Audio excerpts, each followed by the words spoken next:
Welcome to The Good Bot, a podcast focusing on the intersection of artificial intelligence, healthcare, and the law. I'm Brett Mason, your host. As a trial lawyer at Troutman Pepper Locke, my primary focus is on litigating and trying cases for life sciences and healthcare companies. However, as a self-proclaimed tech enthusiast, I'm also deeply fascinated by the role of technology in advancing the healthcare industry. Our mission with this podcast is to equip you with a comprehensive understanding of artificial intelligence technology, its current and potential future applications in healthcare, and the legal implications of integrating this technology into the healthcare sector. I'm excited to have on the podcast today Tom Kinney, who is one of my fellow partners here at Troutman Pepper Locke in our insurance and reinsurance group. So Tom, thanks for joining us, and why don't you introduce yourself to the listeners? Brett, thanks so much for having me. As you said, I'm Tom Kinney. I'm a partner in Troutman's Washington, D.C. office in the insurance and reinsurance practice group, also in the international commercial arbitration space. My practice focuses almost exclusively on arbitrating complex commercial disputes, primarily between insurance companies and reinsurance companies. But in the last 3 or 4 years or so, I've also started counseling our insurance and reinsurance company clients on their use of AI and how they should be addressing this from a number of different perspectives. That's why we want to have you on today to talk about that. But let's take a step back before we do that and kind of start with the basics. So for our listeners who are not as familiar with how AI may be an important tool in the insurance and reinsurance industry, can you talk about the role and importance of data management in this industry historically? Absolutely, Brett. So data is foundational really to the reinsurance and insurance industries as a whole, right? If you think about it, it makes sense. Insurance companies are taking on risk, and in order to do that, they need to make what they think is the best educated guess about the likely chance that there's going to be a claim on whatever cover that they're writing. So historically, that's involved collecting a tremendous amount of data through the underwriting process. Now, reinsurers in turn are underwriting the insurance companies that they are assuming risk from. And so these reinsurers, by definition, have access to the data written by all of these data aggregating insurance companies. And so really, historically, reinsurers can be considered some of the first data brokers in the global economy. They would aggregate data across various markets, try to get a better sense of predicting how risk patterns will emerge across various industries, including the casualty risk industries, the life and health industry. The insurance and reinsurance companies were at the forefront of pushing data collection forward, really as a part of the efforts to improve their underwriting and their assessment of the risk. And so as a result, these insurance and reinsurance company clients we have a lot of experience gathering, aggregating, and using data as part of their day-to-day business. So it makes perfect sense why they would be quick adopters of artificial intelligence technology. Keeping that in mind, have you seen that your clients and the industry in general has been quick to adopt artificial intelligence technology in their business units? Absolutely. I think the insurance and reinsurance industry was, if not the earliest sort of industry to adopt the technology, one of the first. And it's kind of fascinating to sort of learn about the way in which they went about doing this, because it largely started as a bespoke ad hoc process with these companies that have a vested interest in beating the market and a tremendous amount of data. They would have their in-house data scientists start to sort of develop their own bespoke models, trying to find a way to improve their algorithms in-house. And that's sort of shifted over the last few years to tapping the best available models on the marketplace and plugging them into user interfaces that they've designed for their employees to have a more streamlined approach. But we're seeing it in every aspect of insurance and reinsurance business being deployed by a significant, at this point, if not a majority, certainly plurality of companies. There's been a little bit of a discussion internally about what is AI and what isn't AI in terms of use of artificial intelligence decision-making process across business units. But the data points that I'm seeing coming from the NAIC, the National Association of Insurance Commissioners, indicates that upwards of 88% of domestic insurance companies are using or have immediate plans to use AI in one or more business units across their operations as of 2022. And with that increased use and adoption of artificial intelligence technology, are you seeing there are risks or things that companies need to be thinking about when they're moving to implement? Sure, right? So the adage in Silicon Valley is move fast and break stuff. And that sounds great when you're trying to break into a new industry, but it's a terrible motto to have when you're in the business of risk. And unfortunately, we have seen that ethos infiltrate a little bit into the insurance and reinsurance space, particularly as AI has become the buzzword to get approval to fund any new novel project, right? And so the issues that I've been counseling my insurance and reinsurance company clients on have broken down largely into these two buckets. The first being their exposure to what we would call an enterprise risk, right? A corporate risk, a risk to the insurance company. And then second, because these clients are in the business of risk, we've also been counseling them on how they to be going about addressing AI as it relates to the coverages that they're writing. So let's talk about that first bucket you mentioned, the enterprise risk or the corporate risk internally. What does that look like, and what are some of the things you're counseling your clients on?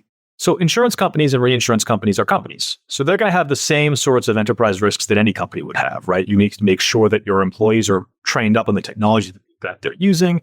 You need to make sure that any confidences or privileges are maintained appropriately within the company. All of these are risk points for AI we're seeing. I'm sure that you've talked about this on the podcast in the past, Brett, where data is shared internally within the company. There's a risk for disclosure. There's a risk for violation. And so that's, as a big picture, things that we're counseling clients on, but that's not unique to the insurance and the reinsurance context. Some of the more unique issues we're dealing with is because insurance companies are data brokers and they've maintained these files, we're seeing circumstances where companies want to aggregate their data in a way that would potentially breach the privilege applicable to, for example, the claims files, right? A casualty insurance company often has a duty to provide a defense to its insured. It's written into the contract. As a result of that, they typically get access to the entire litigation file for all lawsuits brought against every company or individual that they insure. Insurance companies might have an incentive to aggregate that information, load it up into a centralized model, and try to extrapolate their exposures or identify emerging trends in the risk. And that can be a very powerful incentive for them because they want to, or there's a strong incentive to do that, I should say, because of the finances involved. They want to figure out where to put their reserves. They want to figure out how they need to tighten up their contract wording. But counterbalancing that is the risk of waiver of privilege, right?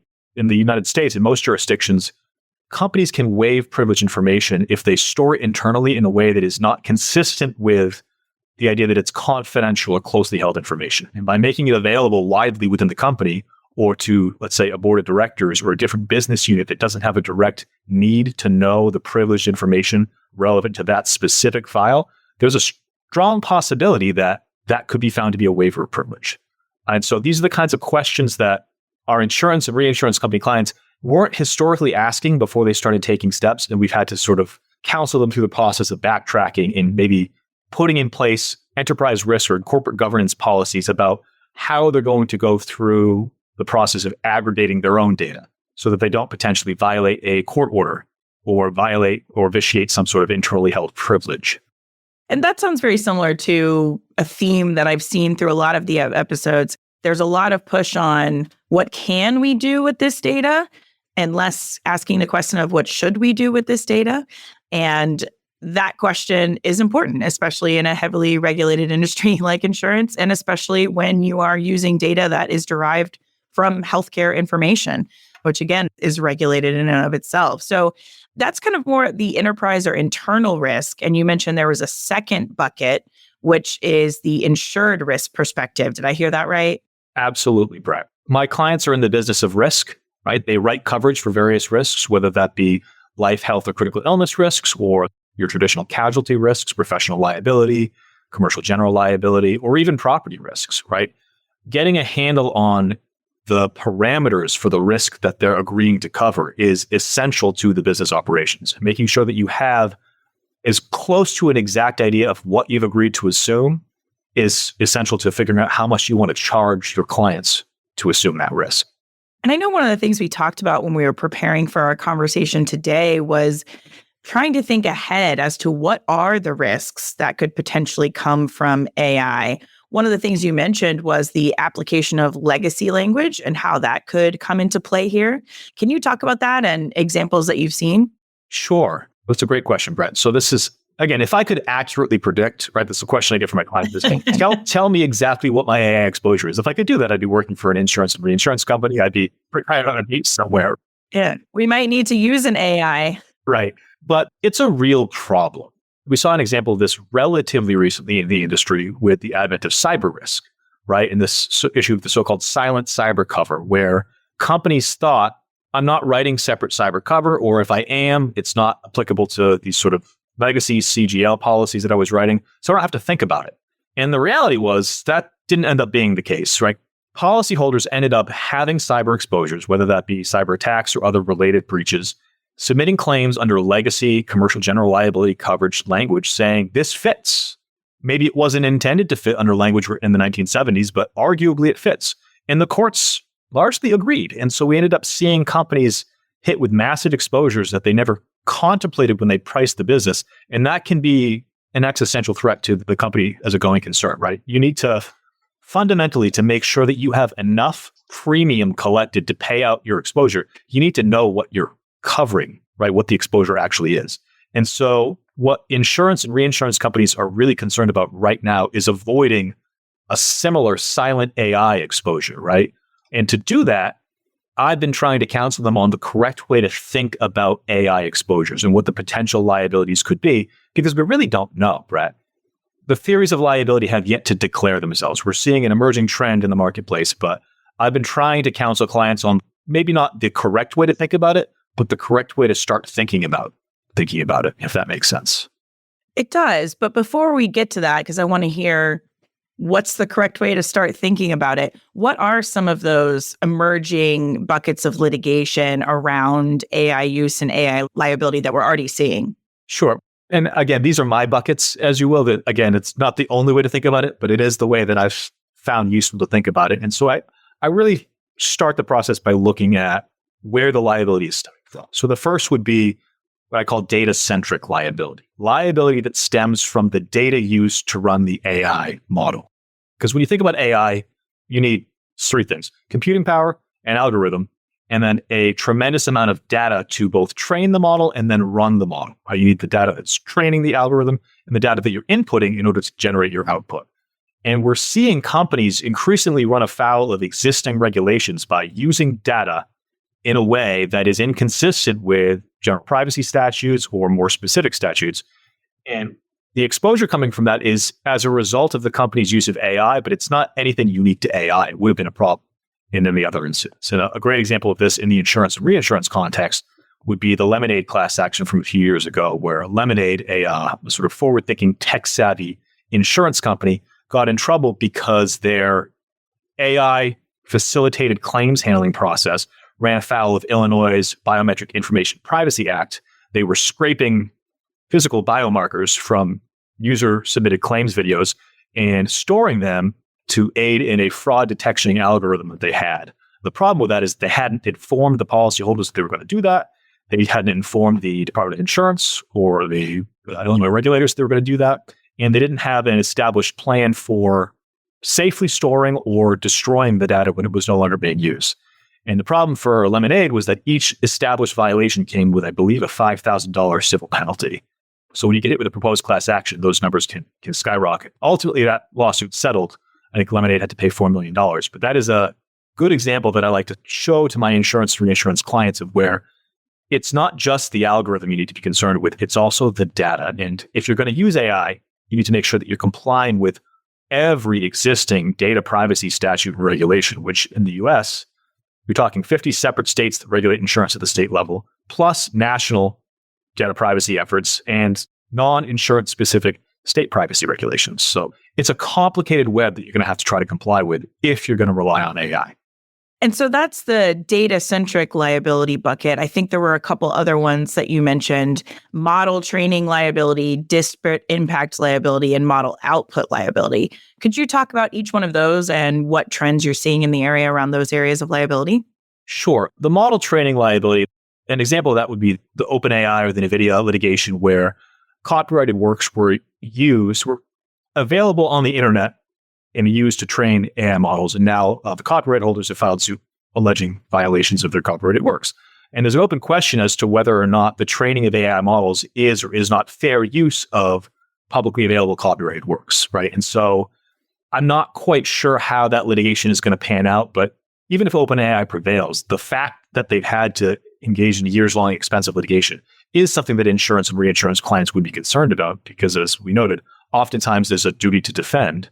And I'm sure OpenAI is not footing that bill all by themselves. There's a liability carrier who's picking up part of the tab. Absolutely. But it's also something to be thinking about if you're not as big a company as OpenAI, right? The way in which you go about training your models can expose you to separate theories of liability apart from the data privacy or data-centric liability we talked about in the limited class action. There's also the disparate impact theories of liability where the results of the output of the model may have a disparate impact on protected classes. Potentially two of the biggest flaws with AI that have been talked about, aside from hallucinations, would be the lack of transparency into the decision-making process and the high risk for algorithmic bias coming from AI models, right? So lack of transparency. It's very challenging to query the decision makers if the decision maker is a model. You can't pick up the phone and ask the model why it reached the result, but it did, like you could with a colleague. And the algorithmic bias component comes in when you realize that a lot of the underlying training data reflects latent biases from past eras or past practices that maybe we wish had been a little bit different. A prime example of this would be the Workday litigation that's going on, where Workday is being sued as an employment decision maker for licensing a model to a company to assist with vetting their employment applications. And the allegations are that the employment applications were judged against a database that did not correct for historically racist hiring practices. And as a result, the model was rejecting predominantly African-American candidates and elevating predominantly white candidates. The litigation is still ongoing, but it's an example where even if the model works as it's anticipated, the result may have a disparate impact on a protected class and expose you to liability. And so you need to be prepared for that, you need to be testing for that, and trying to take steps to avoid that. And even in doing so, that still may not be enough to prevent lawsuits from being filed in the future. So what advice are you giving to your insurance or reinsurance clients to try and prepare and foresee what they need to do around these types of liability involving artificial intelligence? The first step is to make sure that you know your markets, make sure you know the areas that you're writing in, make sure that you know your contract language, and really don't just rely on the fact that it's been good enough historically. Go over it with fresh eyes, can stay abreast of emerging trends in the markets where you're writing, whether that be professional liability, whether that be general casualty, whether that be in the geographic nature of these risks is not to be discounted, right? Are you writing primarily in Louisiana as opposed to California or Texas? Knowing the litigation trends in those areas is going to be useful because that's going to have somewhat of an impact on the emerging risks as they're coming out. I think it's important to be intentional about updating your contract wording. So again, speak with outside counsel, speak with inside counsel, solicit different perspectives, pressure test your language to see, hey, we're seeing these AI-related lawsuits come out. They haven't hit our policies yet. But what would our response be if we got a claim on this under these facts, under these circumstances? Are we covered? Are we not? And if you think that there's a risk that you aren't covered, immediately tighten up the language, be upfront with your policyholders or your ceding companies and communicate, hey, we are or are not willing to take on this risk. And if we're taking on this risk, here's the appropriate premium upcharge we're going to charge you for that. This is how much we're valuing that. Because ultimately, we don't want a situation where policyholders think that they're getting one thing and the insurance companies think that they're getting another. Right? We want to make sure that there's enough cover available for the people who've purchased it. And in order to do that, you need to charge an appropriate premium. So that's at the end of the day. And I would think that communication is important also for the policy holders to understand and be thinking about how they may be using AI, right? It sort of trickles down if you are trying to encourage responsible use and trying to understand how the insureds are using AI. That communication and correspondence and being transparent about how that's going to affect the policy could really help on both levels. It's a great example, Brett. I mean, you and I both know we get regular communications from our professional liability insurer. But hey, make sure if you're using AI, you're not falling into this trap. And that sort of proactive messaging is something that we historically have counseled our clients to do. Look, be proactive about whether it's, hey, hurricane season's coming, make sure that your roof repairs are locked down. Or, hey, there's been a rash of cyber attacks, make sure you're doing phishing training. That same should extend to AI. Hey, we know that maybe we didn't write this. Maybe you didn't even write that cover for them, but it doesn't cost you much in the long run to send an email with best practices or to offer to provide them with access to training to mitigate potential future catastrophic losses. Absolutely. And as again, a theme that I've seen in doing this podcast is sort of that tension and that push and pull between those in the tech space that want to keep advancing the technology and those of us in the legal space who are trying to keep it from running afoul of all the myriad of regulations and laws and contracts. I think those proactive communications can help try to bring those two sides of the coin together in a way that we can use AI technology, leverage it, use the efficiencies, but also not get ourselves into trouble. 100%. Well, Tom, thanks so much for being on. I appreciate your insights on the things you're counseling your clients in the insurance and reinsurance industry around artificial intelligence. And thanks so much to our listeners. Please don't hesitate to reach out to me at brett.mason@troutman.com with any questions, comments, or topic suggestions. You can also subscribe and listen to other Troutman Pepper Log podcasts wherever you listen to podcasts, including Apple, Google, and Spotify. Until next time, thanks, everyone. Copyright Troutman Pepper Log LLP. These recorded materials are designed for educational purposes only. This podcast is not legal advice and does not create an attorney-client relationship. The views and opinions expressed in this podcast are solely those of the individual participants. Troutman does not make any representations or warranties, expressed or implied, regarding the contents of this podcast. Information on previous case results does not guarantee a similar future result. Users of this podcast may save and use the podcast only for personal or other non-commercial educational purposes. No other use, including without limitation, reproduction, retransmission, or editing of this podcast may be made without the prior written permission of Troutman Pepper Log. If you have any questions, please contact us at troutman.com.